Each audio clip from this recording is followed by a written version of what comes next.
দুনিয়ার মুসিবতে সন্তান যদি পড়ে, মা জীবন দিয়ে সন্তানকে মুসিবত থেকে বাঁচায়, কিন্তু পরকালের মুসিবত এমন মুসিবত, সেই দিন ভাই ভাইয়ের থেকে পলায়ন করবে, পিতামাতার থেকে মানুষ পলায়ন করবে, স্ত্রী সন্তানদের থেকে পলায়ন করবে।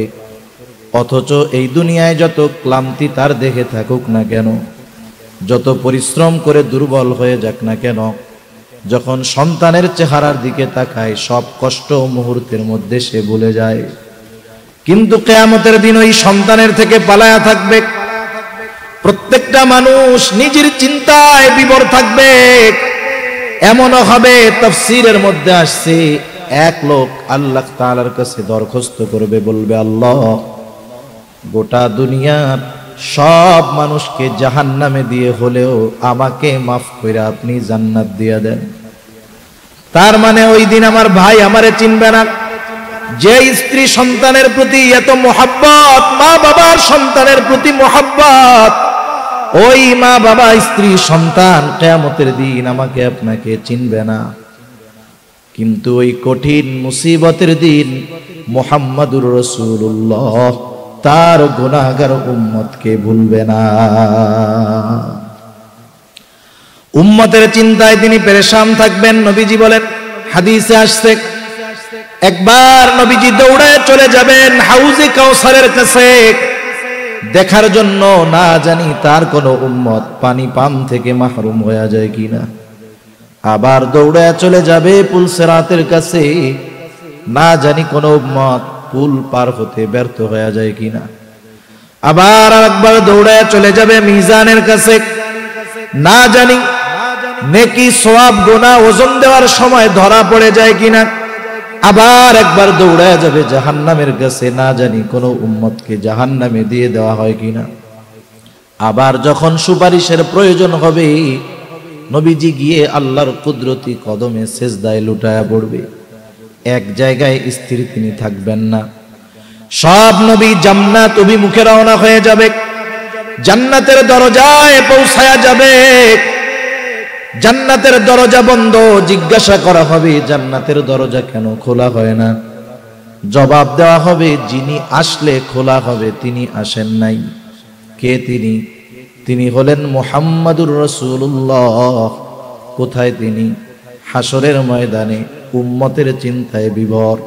যতক্ষণ না আল্লাহ তাআলার পক্ষ থেকে যেই উম্মতের যাররা পরিমাণ ঈমান আছে, ওই উম্মতের ব্যাপারেও যতক্ষণ না ক্ষমার ব্যাপারে নিশ্চয়তা পাবেন, ততক্ষণ নবী নিজে জান্নাতে প্রবেশ করবে না।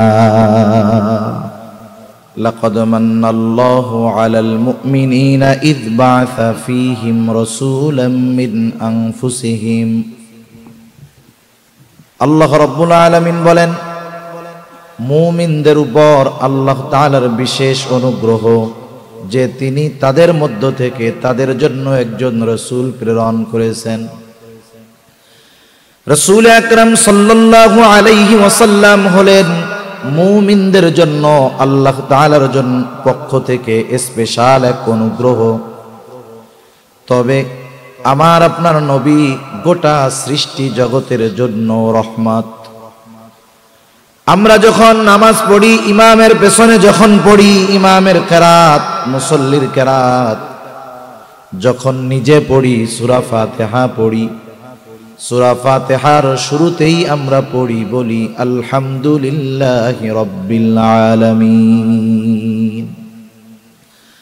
আমরা বলি সকল প্রশংসা আল্লাহর জন্য, যিনি হলেন জগৎ সমূহের প্রতিপালক, জগৎ সমূহের রব, রব্বুল আলামিন। সেই রব্বুল আলামিন আমার আপনার নবীজির ব্যাপারে ঘোষণা দিচ্ছেন, জানায়া দিচ্ছেন, ওয়ামা আরসালনাকা ইল্লা রাহমাতাল লিল আলামিন। আল্লাহ তাআলা বলেন, আমি আপনাকে জগৎ সমূহের জন্য রহমত হিসাবে প্রেরণ করেছি।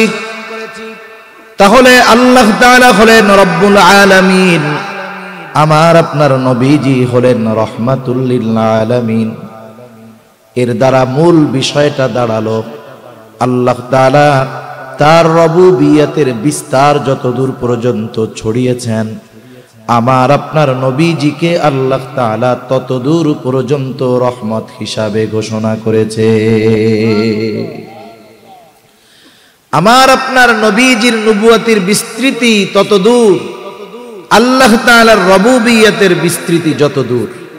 আল্লাহ তাআলা যেই জায়গার রব, আমার আপনার নবীও সেই জায়গার রহমত। সুবহান। সৃষ্টি জগতের একটা ইঞ্চি জায়গাও বাকি নাই যেই জায়গাতে আল্লাহ তাআলার রবুবিয়ত নাই, আর ওই জায়গাতে আমার আপনার নবীজি রহমত হিসাবে অভিহিত হন নাই। সৃষ্টি জগতে এমন একটা ইঞ্চি জায়গাও নাই। সুবহানাল্লাহ।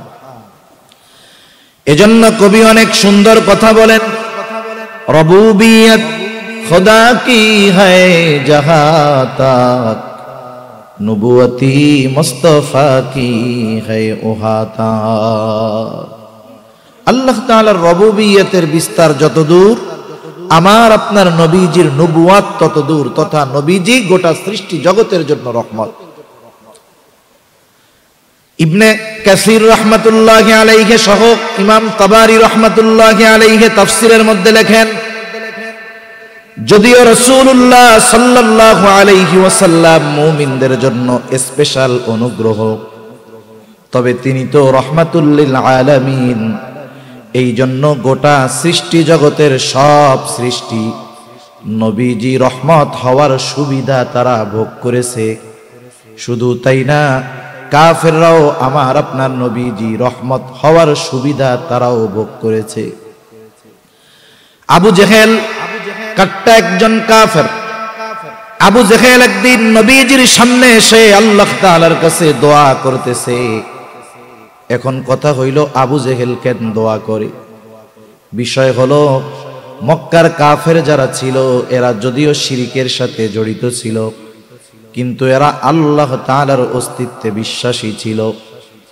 আল্লাহ তাআলাকে তারা বিশ্বাস করত, এ কথা আমার নয়, স্বয়ং আল্লাহ তাআলাই কোরআনুল কারীমের মধ্যে বলেন, ওয়ালা ইন সাআলতাহুম মান খালাকাস সামাওয়াতি ওয়াল আরদা লায়াকুলুন্নাল্লাহ।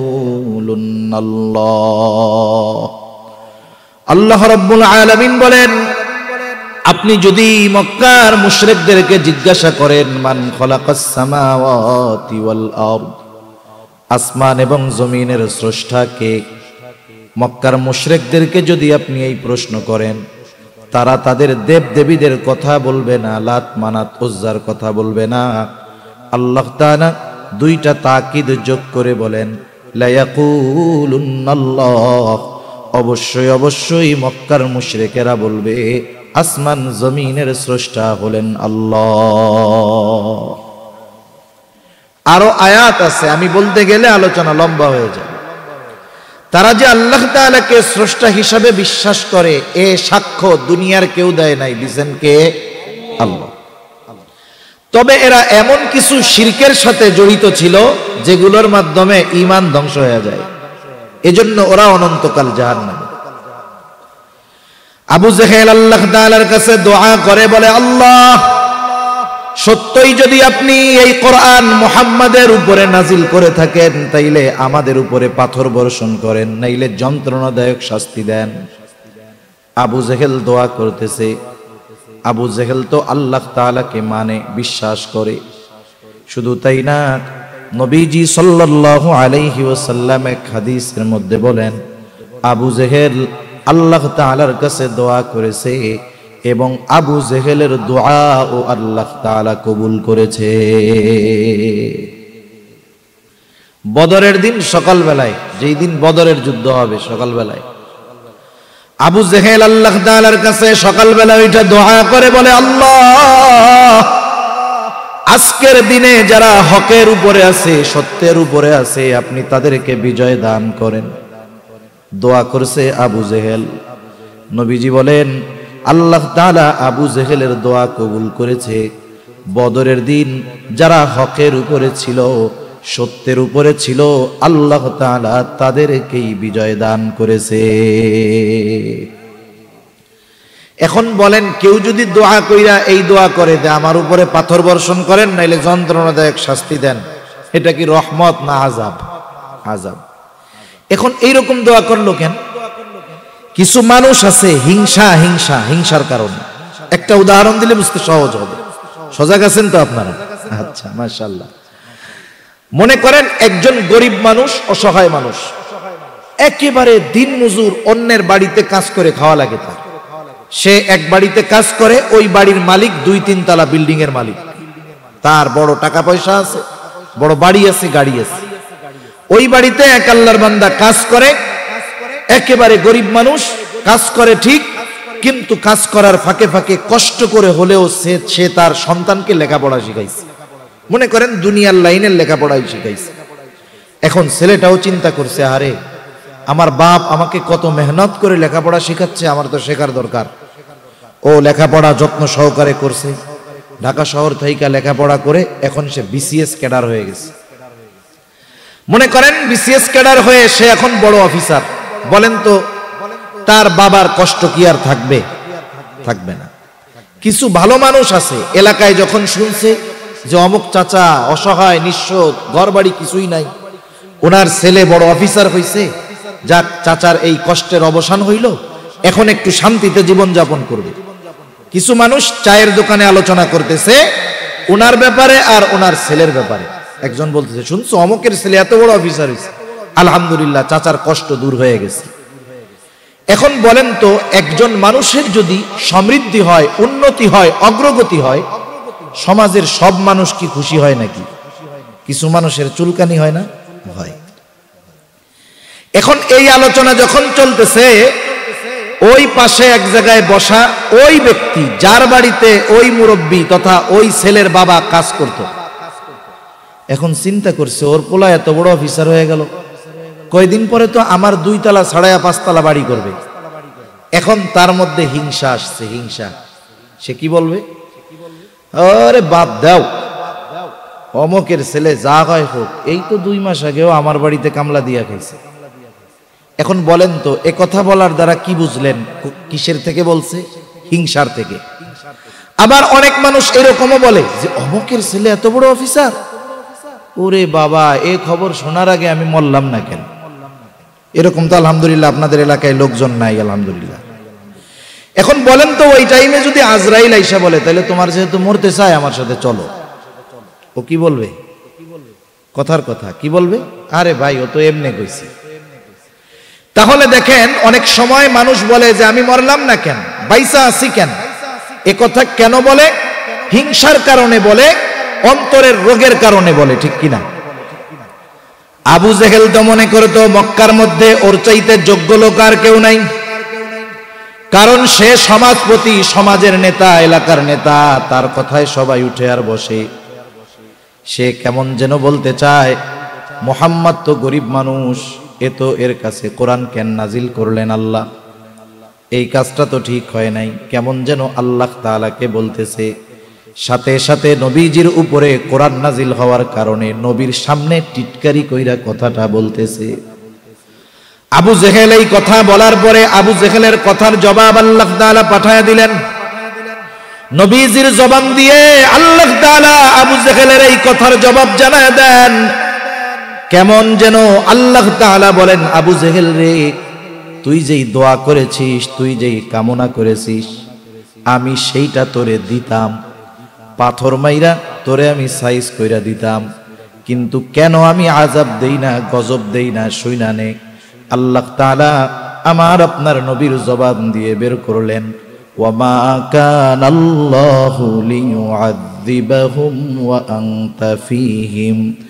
হাবিব, আপনি যেহেতু তাদের মধ্যে আছেন, আপনি যতক্ষণ তাদের মধ্যে আছেন, আপনি অবস্থান করার কারণেই আমি তাদেরকে আযাব দিব না। আল্লাহ তাআলা কি বললেন? সাইজ তোরে করতাম, কেন করি না জানিস? রাহমাতুল লিল আলামিন দুনিয়ার জমিনে আছে, এই জন্য সাইজ করি না। এই উপকার শুধু যে আবু জেহেল ভোগ করেছে তা না, কিয়ামত পর্যন্ত সব মানুষ ভোগ করবে, নেককার হোক আর পাপী হোক। রাহমাতুল লিল আলামিন দোয়া করে গেছে, আল্লাহ আমার উম্মতের অবাধ্যতার কারণে, পাপের কারণে আপনি তাদেরকে সমূলে শেষ করে দিবেন না। শুধুমাত্র নবীজির সম্মানার্থে এত পাপাচার, অনাচার, এত গুনাহ হওয়ার পরেও আল্লাহ তাআলা মাঝে মধ্যে একটু ভূমিকম্প দিয়ে সতর্ক করে, কিন্তু চূড়ান্তভাবে এই উম্মতকে নিঃস্ব করে দেয় না। সেজন্য নবীজি হলেন রাহমাতুল লিল আলামিন। তবে উম্মতের প্রতি কত দরদি ছিলেন নবী, আল্লাহ তাআলা এই কথাও জানায় দেন। আমার আপনার নবী উম্মতকে ভালোবাসতেন, উম্মতের মোহাব্বত, ভালোবাসা নবীজির অন্তরে ছিল। আমরা তো অনেক সময় উলামায়ে কেরাম আলোচনা করেন, আমরাও করি, নবীকে ভালোবাসতে হবে। কেন ভালোবাসতে হবে? এর কিছু যৌক্তিক কারণও আছে, হাদিস কোরআনেও আছে। স্বাভাবিক বিষয়, একটা মানুষ যদি আমার আপনার জন্য সর্বোচ্চ দরদি হয়, আমার আপনার জন্য যদি সে জীবন দিতে প্রস্তুত থাকে, বলেন তো আমিও তাকে জীবন দিয়ে মোহাব্বত করব কি করব না? এটা যুক্তি বলে। নবীজি আমাদেরকে মোহাব্বত করে দেন, কত মোহাব্বত করে দেন। আব্দুল্লাহ ইবনে আমর ইবনুল আস রাদিয়াল্লাহু তাআলা আনহু বলেন, একদিন আমরা নবীজির সাথে এক মজলিসের মধ্যে বসে আছি, হঠাৎ করে নবীজি তিলাওয়াত করলেন, আন্নান নাবিয়্য সাল্লাল্লাহু আলাইহি ওয়াসাল্লাম তাআলা মা কাওলাল্লাহি আযজা ওয়া জাল্লা ফি ইব্রাহিম আলাইহিস সালাম। আল্লাহ রাব্বুল আলামিন ইব্রাহিম আলাইহিস সালাতু ওয়াস সালামের ব্যাপারে যা নাজিল করেছেন, রাসূলুল্লাহ সাল্লাল্লাহু আলাইহি ওয়াসাল্লাম ওইটা তিলাওয়াত করলেন।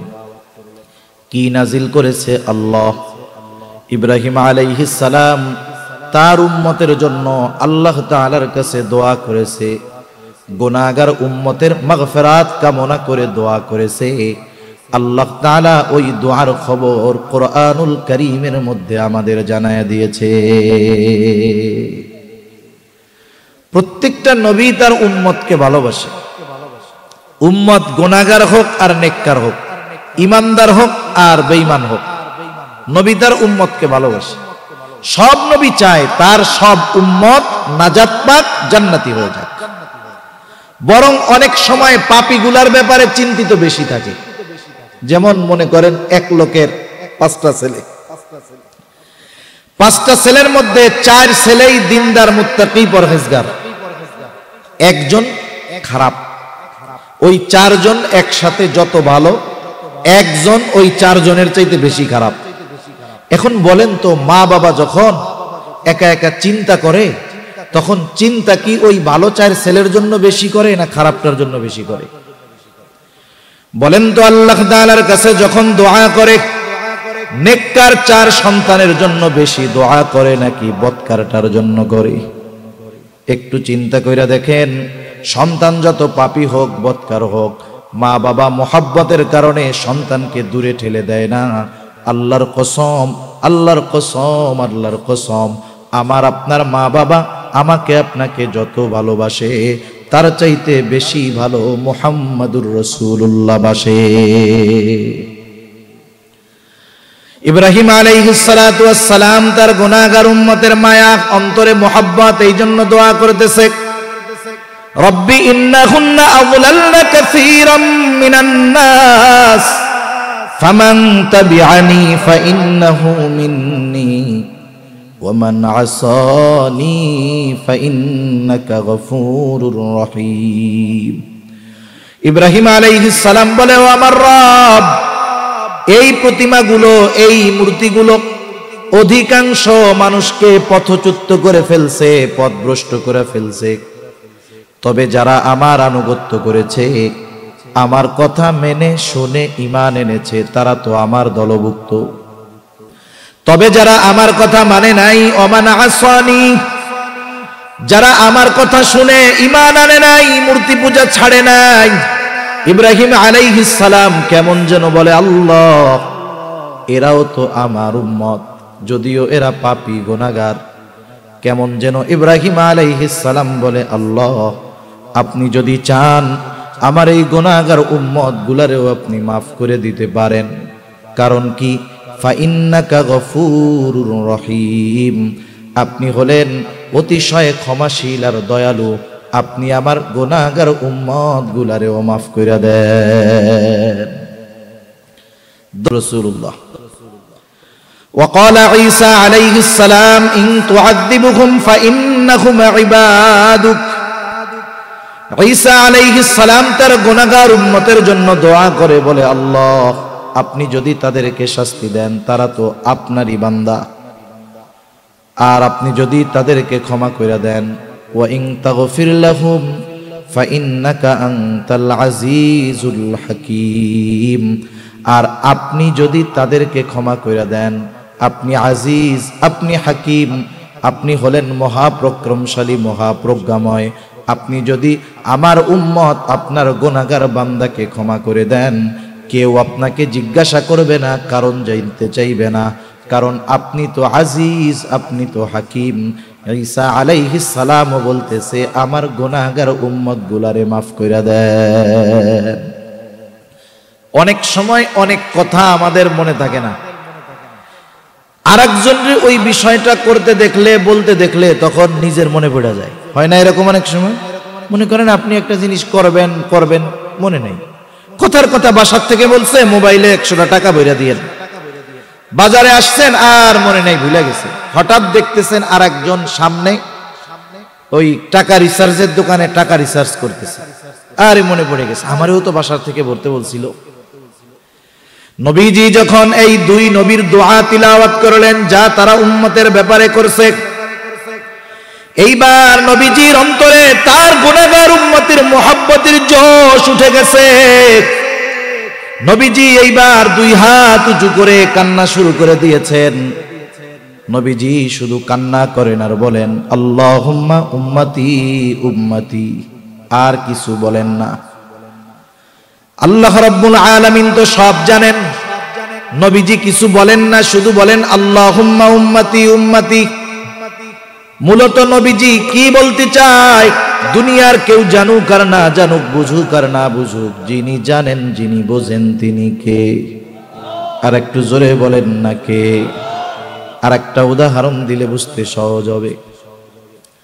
মনে করেন বৃহস্পতিবার বিকাল বেলা আপনাদের সন্তান নাতিপোতা, ছোট ভাই বেরাদার মাদ্রাসায় পড়ে না, ছোট ছোট বাচ্চা হেফজখানায় পড়ে, মক্তবে পড়ে, মাদ্রাসায় আবাসিক থাকে, বাসা মনে করেন এখান থেকে 1.5, 2, 5 কিলোমিটার দূরে। এখন এই ছোট বাচ্চাটা বৃহস্পতিবার আসরের পরে হুজুরের সামনে আইসা বৈশা খালি কান্না করতেছে, কিছু কয় না। বলেন তো যাদের সন্তান মাদ্রাসায় আছে, ছোট্ট একটা বাচ্চা যদি বৃহস্পতিবার আসরের পরে হুজুরের সামনে বৈশা কান্না করে, কিছুই বলা লাগবে না। বলেন তো ওই বাচ্চার কান্নার কারণ হুজুর বুঝবে কি বুঝবে না? কেন কান্না করে? মূলত সে বাসায় যাইতে চায়, হুজুর বুঝে। এরপরেও বলে কেন কান্না করো বলো, ওলা আরো কান্না বাড়ায় দেয়। একটু পরে বলে যতই কান্না করো লাভ হবে না, কেন কান্না করতেছো আগে এটা তোমারে বলতে হবে। এইবার ওই ছোট বাচ্চাটা যখন বলে হুজুর আমার মার জন্য পেট পুড়তেছে, বুক পুড়তেছে, পরাণ পুড়তেছে, আমি একটু বাসায় যাবো, ছুটি দেন। এইবার হুজুর একটা হাসি দিয়া বলে ঠিক আছে যাও, আগামীকাল সন্ধ্যার আগে আবার মাদ্রাসায় চলে আসবা। তাহলে দেখেন হুজুর কারণ বুঝার পরেও ছাত্রর মুখ দিয়ে কেন শুনতে চায়, এটা হলো উস্তাদ ছাত্রের একটা মহব্বতের বহিঃপ্রকাশ। আল্লাহ তাআলা সব জানেন তার হাবিব কি বলতে চায়, এরপরেও হাবিবের জবান দিয়ে শুনতে চায়। জিবরাইল আলাইহিস সালামকে পাঠায় দিয়েছে, যাও মুহাম্মাদের কান্নার কারণটা জিজ্ঞাসা করো। জিবরাইল আলাইহিস সালাম আয়েশা বলে আপনি কান্না করেন কেন? যদিও আপনার কান্নার কারণ আপনার মালিক জানে, রব জানে, এরপরেও তিনি জানতে চান কেন আপনি কান্না করেন। নবীজি এইবার সব কথা প্রাণ ভৈরা খুইলা জিবরাইলের কাছে বইলা দিলেন। অনেক সময় বিষয়টা এমন হয়, বাপের সাথে সন্তানের সম্পর্ক যত ভালো হোক, কিছু বিষয় আছে ওই কথাগুলা মন খুইলা বাবার কাছে বলা যায় না। বলায় কারে দিয়া? দুলাভাইরে দিয়া বলায়, বোন রে দিয়া বলায়। যদিও সে বাপরে বলতে পারে, বাপও তারে ভালোবাসে, সেও বাপকে ভালোবাসে, কিন্তু কিছু কথা আছে বাবার কাছে মন খুলে বলা যায় না, বা প্রাণ খুলে বলা যায় না। ইজি ভাবে বলা যায়। জিবরাইল আলাইহিস সালাম তো নবীজির কাছে 26,000 বারের উপরে আসছে, সুবহানাল্লাহ বলেন। এতবার আসছে, তার সাথে একটা গহীন সম্পর্ক হয়ে গেছে না? আর আল্লাহ তাআলার সাথে জিবরাইল আলাইহিস সালামের সম্পর্ক ভালো, নবীজিরও সম্পর্ক ভালো। এরপরেও যেহেতু নবীজি কিছু বলেন না, জিবরাইল আলাইহিস সালামের মাধ্যমেই আল্লাহ তাআলার কাছে জানাইলেন যে এই বিষয়, যদিও আল্লাহ সব জানে। জিবরাইল আলাইহিস সালাতু ওয়াস সালাম সব কথা গিয়ে আল্লাহ তাআলার কাছে বললেন, আপনার হাবিবের কান্নার কারণ হলো তার উম্মতের মাগফিরাত, তার উম্মতের নাজাত, এই জন্য তিনি কান্না করেন। আল্লাহ তাআলা বলে, জিবরাইল যাও আমার হাবিব মুহাম্মদকে গিয়ে জানায়া দাও, আমি অচিরেই তাকে তার উম্মতের ব্যাপারে সন্তুষ্ট করব, আমি তাকে তার উম্মতের ব্যাপারে অসন্তুষ্ট করব না। রাসূলুল্লাহ সাল্লাল্লাহু আলাইহি ওয়াসাল্লাম এই জন্য সুযোগ পাইলেই আল্লাহ তাআলার কাছে উম্মতের কথা বলতেন, উম্মতের ব্যাপারে ফিকিরে থাকতেন, উম্মতের কল্যাণের চিন্তা নবীজি করতেন। শুধু তাই না, নবীজি তার উম্মতের প্রতি এত দয়া এত মায়া ছিল, ওই উম্মত তার প্রতি সর্বোচ্চ ধৃষ্টতা প্রদর্শনের পরেও, তাকে রক্তাক্ত করার পরেও নবীজি তার ওই উম্মতের ব্যাপারে একটুও বদদোয়া দেন নাই। নবীজি যখন মক্কা থেকে তায়েফের উদ্দেশ্যে গেলেন দ্বীনি দাওয়াত দেওয়ার জন্য, তায়েফের মানুষও নবীজিকে বুঝলো না, তারাও নবীজির গায়ে পাথর মারা শুরু করলো। দলে দলে নবীজির গায়ে পাথর মেরে তারা রক্তাক্ত বানায় ফেললো। বড় এবং ধারালো পাথর তারা নবীজির গায়ে মেরেছে। আয়েশা সিদ্দিকা রাদিয়াল্লাহু তাআলা আনহা একদিন নবীজির গায়ে দাগ দেখে জিজ্ঞাসা করেন, ইয়া রাসূলুল্লাহ, আপনার কি কখনো বসন্ত হয়েছিল নাকি? নবীজি বলেন, না, আমার কখনো বসন্ত হয় নাই। তাইলে আপনার পিঠে এই দাগগুলো কিসের? নবীজি বললেন, আয়েশা, আমি দ্বীনের দাওয়াত দেওয়ার জন্য তায়েফে গিয়েছিলাম।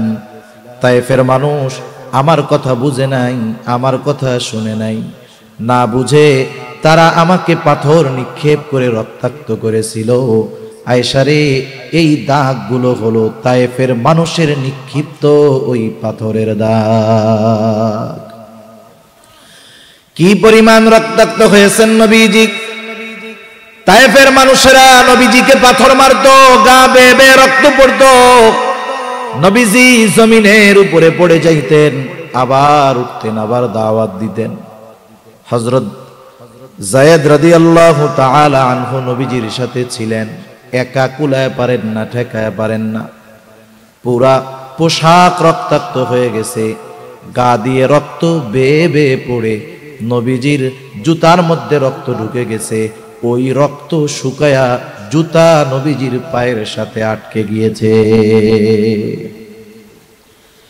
কি পরিমাণ রক্ত নবীজির দেহ দিয়ে বের হয়েছে! পড়ন্ত বিকালে নবীজি এক আঙ্গুর বাগানের পাশে গিয়ে একটু বিশ্রাম নিচ্ছেন। কারণ আমরা অনেক সময় যারা রক্তদান করেছি, রক্ত ডোনেট করেছি, তারা জানবো, রক্ত দিতে গেছি 150 গ্রাম সর্বোচ্চ 200 গ্রাম রক্ত শরীর থেকে বের করে, এতেই কতজন অজ্ঞান হয়ে পড়ে যায়। নবীজির গা দিয়ে অনেক রক্ত পড়ছে, নবীজি ক্লান্ত, একটু বিশ্রাম নিচ্ছেন।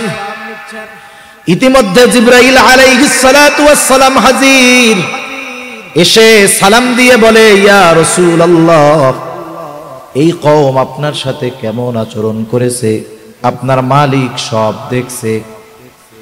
আজকে আমার সাথে নতুন একজনকে পাঠানো হয়েছে, যেই ফেরেশতা ইতিপূর্বে আপনার কাছে আসে নাই।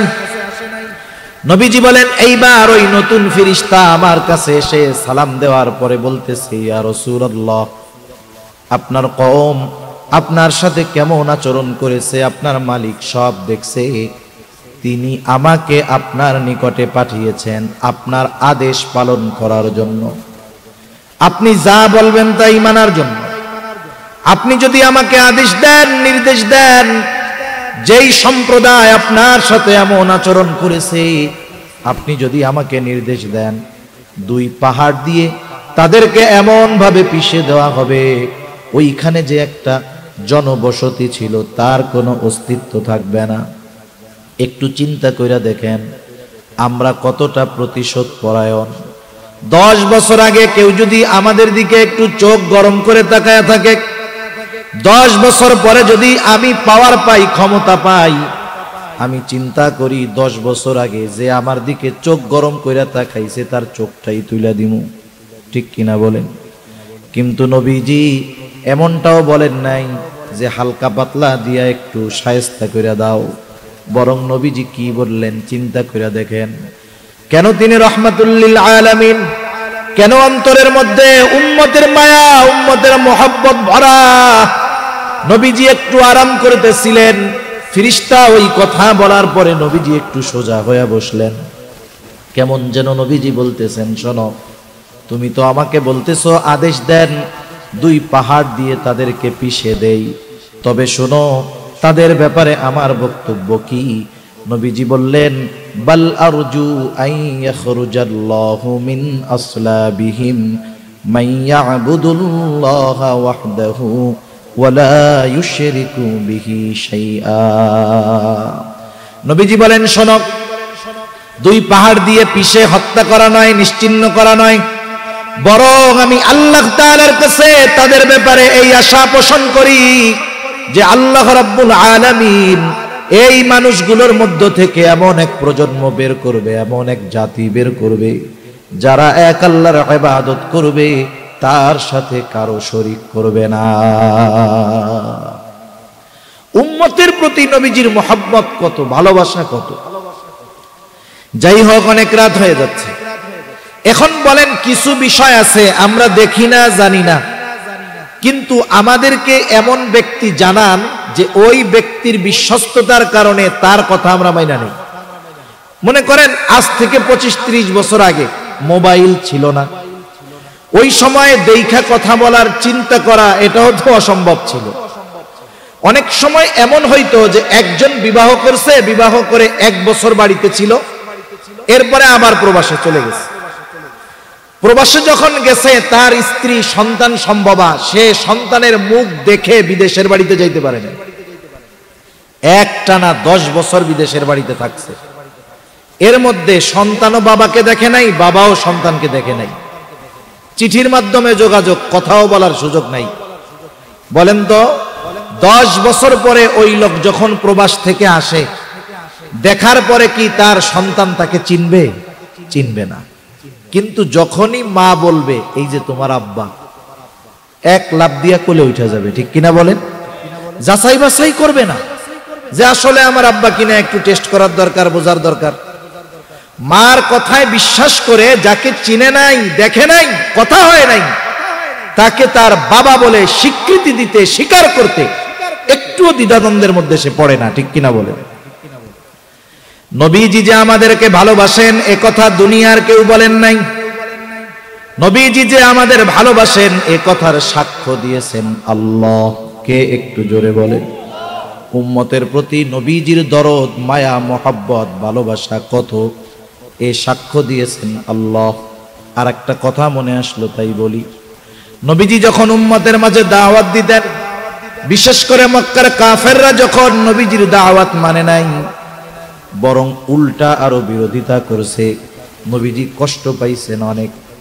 কারণ একজন অপরিচিত মানুষকে একটা কথা বললে যদি বিশ্বাস না করে এক ব্যাপার, কিন্তু যাদের মধ্যে নবীজির 40টা বছর পার হয়েছে, যেই মানুষগুলো নবীজিকে আল আমিন উপাধি দিয়েছে, যেই মানুষগুলোই নবীজিকে as-সাদিক উপাধি দিয়েছে, ওই মানুষগুলোই যখন নবীজির কথা বিশ্বাস করে নাই, মেনে নেয় নাই, বলেন তো নবীজির কষ্ট বেশি লেগেছে নাকি কম লেগেছে?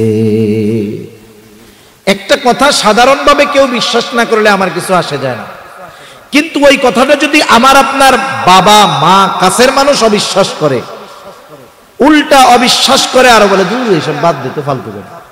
আপনি বলতেছেন সত্য কথা, তাদের উপকারের কথা, তারা বলে ফালতু কথা। অন্য কেউ বললে যেমন তেমন, যদি কাছের মানুষগুলো এইরকম করে তাহলে কষ্ট বেশি লাগবে না কম লাগবে? টেনশনে খাওয়া দাওয়া বন্ধ হয়ে যাবে। নবীজিরও খাওয়া দাওয়া বন্ধ হয়ে গেছে, চিন্তায় যে আরে এরা তো সব আমার কাছের মানুষ, কিন্তু এরা আমার কথা বিশ্বাস করে না কেন, কথা মেনে নেয় না কেন? এরাই তো আমাকে সত্যবাদী উপাধি দিয়েছে, এরাই তো আমাকে আল আমিন বিশ্বস্ত উপাধি দিয়েছে, এরাই আমার কথা এখন মানে না। নবীজির অন্তরে কষ্ট, পেরেশানি। খাওয়া দাওয়া কমায় দিছেন, পেরেশানিতে খাওয়া দাওয়া কমছে, শারীরিকভাবে দুর্বল হয়ে গেছেন। কতটা অসুস্থ হয়েছেন, সে অসুস্থতার কথা আল্লাহ তাআলা বলেন, লাআল্লাকা বাখিউন নাফসাকা আলা আথারিহিম ইল্লাম ইউমিনু বিহাদাল হাদিসি আসাফা। এরা আপনার কথাগুলো মেনে না নেওয়ার কারণে, আপনার কথা মেনে ঈমান না আনার কারণে আপনি নিজেকে নিজে মৃত্যু মুখে ঠেলে দিচ্ছেন। তাহলে উম্মতের চিন্তায় নবীজি কতটা বিভোর ছিলেন যে উম্মত ঈমান না আনার কারণে অসুস্থ হয়ে যাইতেন।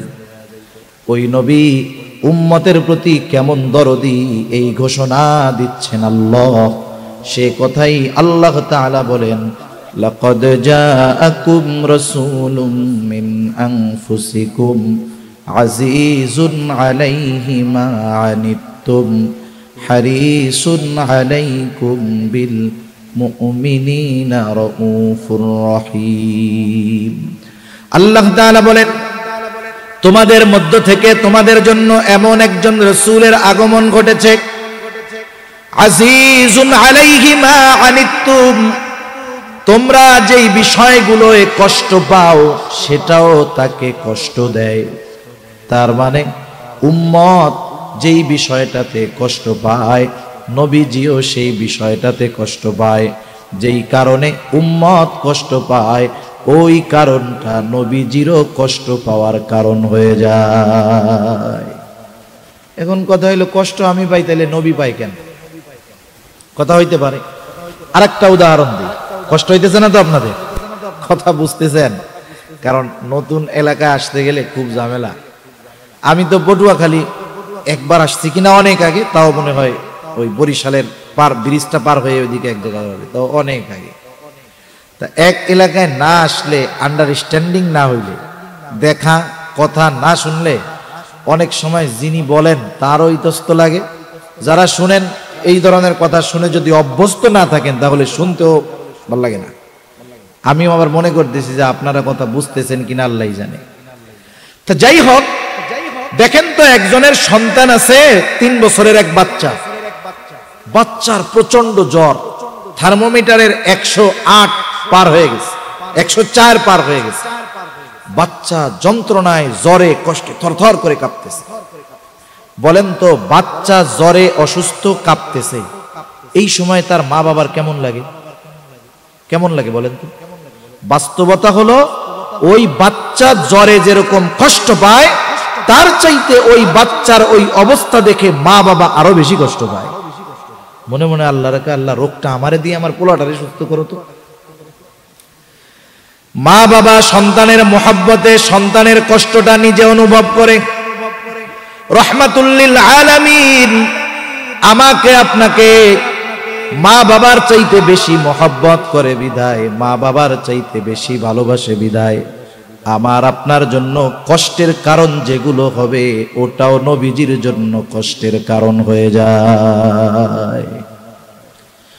একথা আল্লাহ তাআলাই বলেন, আজিজ তিনি হলেন সমব্যথী, হারিসুন আলাইকুম তিনি তোমাদের জন্য কল্যাণকামী। নবীজি সর্বদা উম্মতের কল্যাণের চিন্তা করতেন। কোন বিষয়ের মধ্যে উম্মতের কল্যাণ সেটাই তিনি নিতেন। এই প্রসঙ্গে একটা হাদিস বলি। নবীজি বলেন, প্রত্যেকটা নবীকে স্পেশাল একটা দোয়া করার সুযোগ দেওয়া হয়েছে। সব নবী সেই দোয়াটা তার উম্মতের ব্যাপারে দুনিয়াতে করে ফেলছেন। নবীজি বলেন, আমি আমার ওই দোয়াটাকে মওজুদ করে রাখছি, সংরক্ষণ করে রাখছি, দুনিয়ায় করি নাই।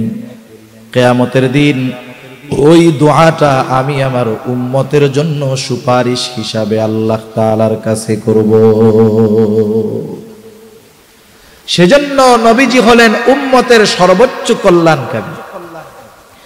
স্পেশাল ভাবে মুমিনদের জন্য বিল মুমিনিনা রাউফুর রহিম। আল্লাহ তাআলা বলতেছেন, ওই নবী তার মুমিন উম্মতের জন্য হলেন রউফ, ওই মুমিন উম্মতের জন্য হলেন রহিম। নবীর ব্যাপারে বলতেছে আল্লাহ, আপনারা জানেন, হয়তো জেনে থাকবেন। বলেন তো রউফ কার গুণবাচক নাম? আর একটু জোরে বলেন না। বলেন তো রহিম কার গুণবাচক নাম? দুনিয়ার কোন মাখলুক রউফ হতে পারে না, দুনিয়ার কোন মাখলুক রহিম হতে পারে না।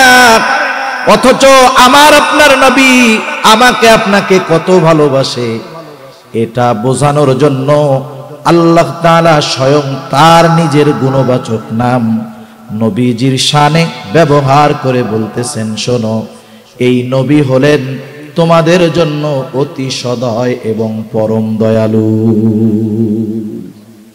এ কথাটা অনুধাবন করার বিষয়। বললাম, এতে বলে ফেললাম। আল্লাহ তাআলা নবীজিকে বলতেছে যে আপনি হলেন রউফুর রহিম আপনার মুমিন উম্মতের ব্যাপারে। সুবহান।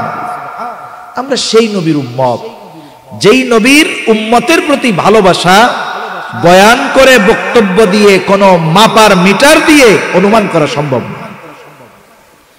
এই নবী যে উম্মতের প্রতি দরদ শুধু দুনিয়ায় তা না, কিয়ামতের কঠিন ময়দানেও নবীজি কিন্তু উম্মতকে ভুলবে না। কিয়ামতের ময়দান এমন কঠিন, আল্লাহ তাআলা কোরআনুল কারীমের বিভিন্ন জায়গায় কিয়ামতের ময়দানের সাম্যক চিত্র তুলে ধরেন। সূরা আবাসার মধ্যে আল্লাহ তাআলা বলেন, ইয়াউমা ইয়াফিরুল মারউ মিন আখিহি ওয়া উম্মিহি ওয়া আবিহি ওয়া সাহিবাতিহি ওয়া বানিহি লিকুল্লি ইমরিইম মিনহুম ইয়াউমাইযিন শা'নুন ইউগনি। দুনিয়ার মুসিবতে সন্তান যদি পড়ে, মা জীবন দিয়ে সন্তানকে মুসিবত থেকে বাঁচায়। কিন্তু পরকালের মুসিবত এমন মুসিবত, সেই দিন ভাই ভাইয়ের থেকে পলায়ন করবে, পিতা মাতার থেকে মানুষ পলায়ন করবে, স্ত্রী সন্তানদের থেকে পলায়ন করবে।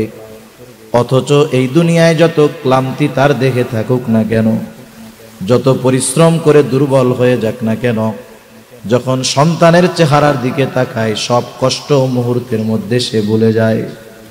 কিন্তু কিয়ামতের দিন ওই সন্তানের থেকে পালায়া থাকবে। প্রত্যেকটা মানুষ নিজের চিন্তায় বিভোর থাকবে।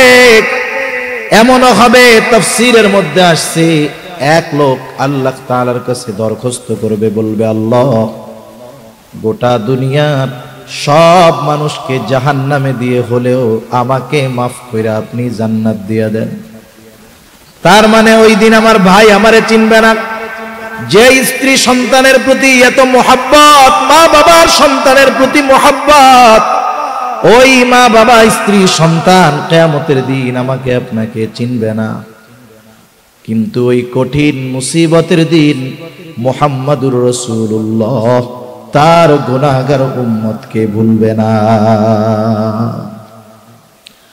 উম্মতের চিন্তায় তিনি পেরেশান থাকবেন। নবীজি বলেন, হাদিসে আসছে, একবার নবীজি দৌড়ায় চলে যাবেন হাউজে কাউসারের কাছে দেখার জন্য, না জানি তার কোন উম্মত পানি পান থেকে মাহরুম হয়ে যায় কিনা।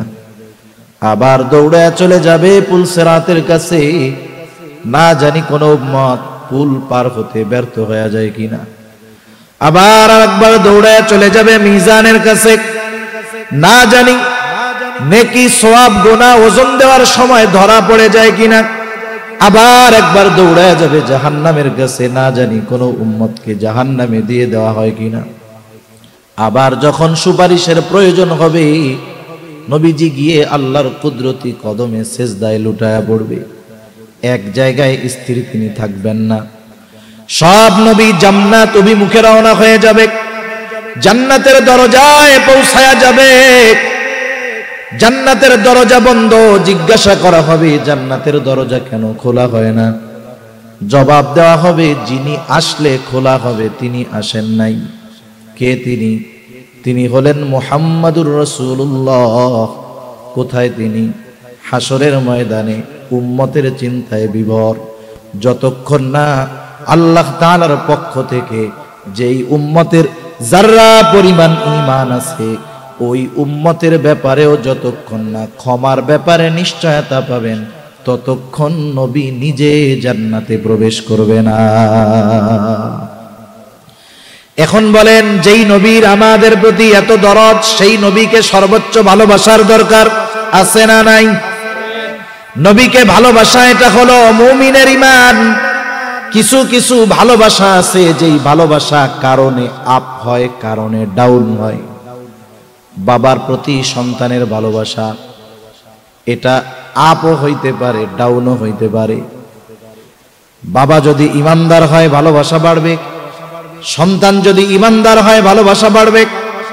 সন্তান যদি বেঈমান হয়, নবী বিদ্বেষী হয়, কোরআন বিদ্বেষী হয়, বলেন তো ভালোবাসা থাকবে না যাবে? কিন্তু নবীর প্রতি উম্মতের ভালোবাসা নবীর প্রতি এটা কখনো ডাউন হবে না, এটা শুধু বাড়তেই থাকবে। এ ভালোবাসার সম্পৃক্ততা ঈমানের সাথে।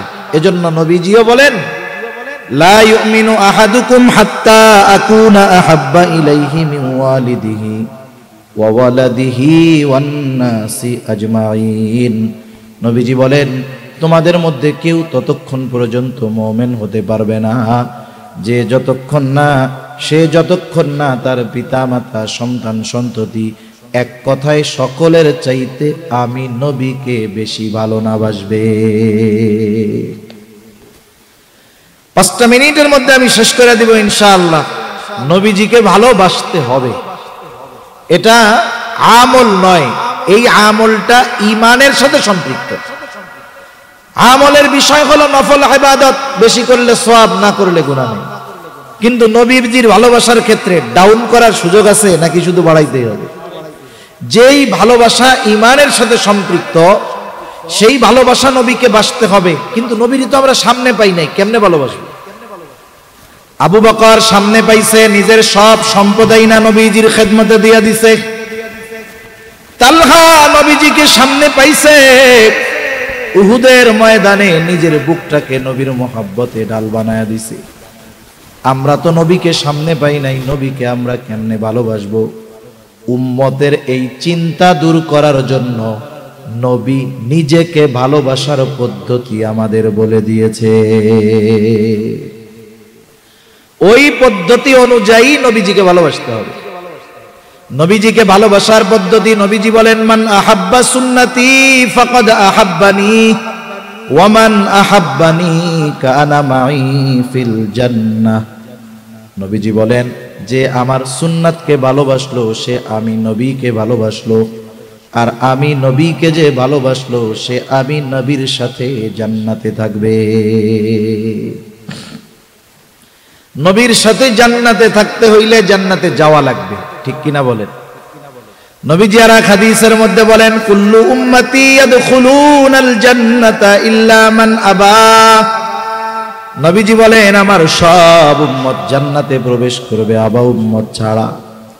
জিজ্ঞাসা করা হলো, ইয়া রাসূলুল্লাহ, আবা উম্মত কারা? নবীজি বললেন, যারা আমার আনুগত্য করবে, আমার অনুসরণ করবে, তারা জান্নাতে যাবে, আর যারা আমার আনুগত্য করবে না তারা আবা উম্মত, তাদের ঠিকানা হবে জাহান্নাম। তাহলে এই দুই হাদিসের সমন্বয় করলে জবাব হয়, নবীজির সুন্নতকে যারা মুহাব্বতের সাথে অনুসরণ করবে, শুধু সুন্নতকে মুহাব্বত করলে হবে না, ওই সুন্নতের ধারক বাহক নিজেও হতে হবে। দাড়িওয়ালাকেই শুধু মুহাব্বত করলে হবে না, নিজেও দাড়িওয়ালা হতে হবে। এই দুই বিষয়ের সমন্বয় যখন ঘটবে, তথা সুন্নতকে মুহাব্বতের সাথে অনুসরণ করবে, নবীজি জানায় দেন সে আমার সাথে জান্নাতে অবস্থান করবে।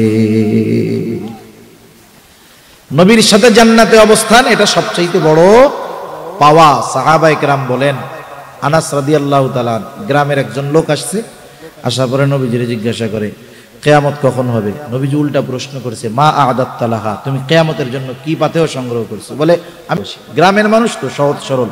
নবীজিও বলতেছে, যে যাকে ভালোবাসে, আল মারউ মা'a মান আহাব্বা, সে তার সাথেই অবস্থান করবে। হযরত আনাস রাদিয়াল্লাহু তাআলা আনহু বলেন, নবীজির মুখে যখন এই কথা শুনছি, ঈমান আনার পরে আমরা এতটা খুশি হই নাই যতটা খুশি হইছি এ কথা শুনে যে আমরা নবীর সাথে জান্নাতে থাকতে পারবো। সুবহানাল্লাহ, আমরা নবীর সাথে জান্নাতে থাকতে চাই। সুন্নাতের উপরে আমল করলে নবীজির সাথে জান্নাতে থাকা যাবে। দেখেন অনেক সুন্নাতবিহীন মানুষ আছে, যারা আছেন অনেকে শুনতেছে, সবার কাছেই একটা আরজ, শেষ কথা আমি বলে শেষ করে দিব। দেখেন মানুষ মারা যায় না, আপনারা একটা জানাজা পড়ছেন না সন্ধ্যার পরে, আল্লাহর বান্দা দুনিয়া থেকে চলে গেছে, আমাকে আপনাকেও মরতে হবে, চলে যেতে হবে। মৃত্যুর পরে যদি আমার পরিচয়টা মুসলমান থাকে, মুসলমানিত্ব থাকার না থাক, যদি পরিচয় মুসলমান থাকে, মুসলমানিত্ব এক জিনিস, মুসলমান আর এক জিনিস। সার্টিফিকেটে লেখা নামে মুসলমান। আমাদের বাংলাদেশে অনেক নাস্তিক আছে, ইসলাম বিদ্বেষী, মুসলমানের ঘরে জন্ম নিছে, নাম মুসলমান। আমি কারো নাম বলি নাই বা বলাটা পছন্দ করি না, অনেকে যদি ওটা জরুরি হয় তখন তো বলার দরকার। এখন বলতে গেলে সামগ্রিকভাবে অনেকের নাম আসবে। এখন বলেন তো, ওই লোকটা যখন মারা গেছে, কথার কথা যে মরে গেছে এটাই কি? হুমায়ুন আজাদ একজন লেখক ছিল, ঢাকা ভার্সিটির একজন প্রফেসর ছিলেন বাংলা বিভাগের সম্ভবত। এই বেটা একজন নাস্তিক, স্বঘোষিত নাস্তিক। ওই বেটা যখন মারা গেছে, নাম হুমায়ুন আজাদ না? কত সুন্দর নাম না? সার্টিফিকেট বা সবকিছুর মধ্যে মুসলমান। ওর তো গোসল দিছে, কাফন পরাইছে, ওর কিন্তু জানাজাও দিছে, আবার কবরেও রাখছে। এখন আমি আপনি মারা গেলে পরে ও তো এই কাজগুলোই করবে নাকি? যদি পরিচয় মুসলমান থাকে কাজটা করবে, মুসলমানিত্ব থাকার না থাকে। এখন এই যে মনে করেন সর্বশেষ কাফন পরাইলো, গোসল দিল, কাফন পরাইলো, জানাজা হলো, লাশের খাটিয়াটা নিয়ে যখন কবরের পাশে যাওয়া হবে, দুইজন কবরের মধ্যে নামবে আর একজন উপরে থাকবে। দুইজন উপর থেকে নিচের দুইজনকে লাশটা ধরায় দিবে। এই যে লাশটা যখন নামায় তখন একটা দোয়া পড়ে, এই দোয়াটা আপনারা জানেন কি? কি বলে বলেন তো? বিসমিল্লাহি ওয়া আলা মিল্লাতি রাসূলিল্লাহ। এই দোয়াটার শাব্দিক অর্থ আমরা হয়তো জানি, কিন্তু প্রত্যেকটা কথার শাব্দিক অর্থের পাশাপাশি একটা মর্মার্থ আছে। এই কথাটা বলেই আমি শেষ করে দিব। আমরা দোয়া করে কবরে যখন লাশটারে রাখি, মূলত কি বলি?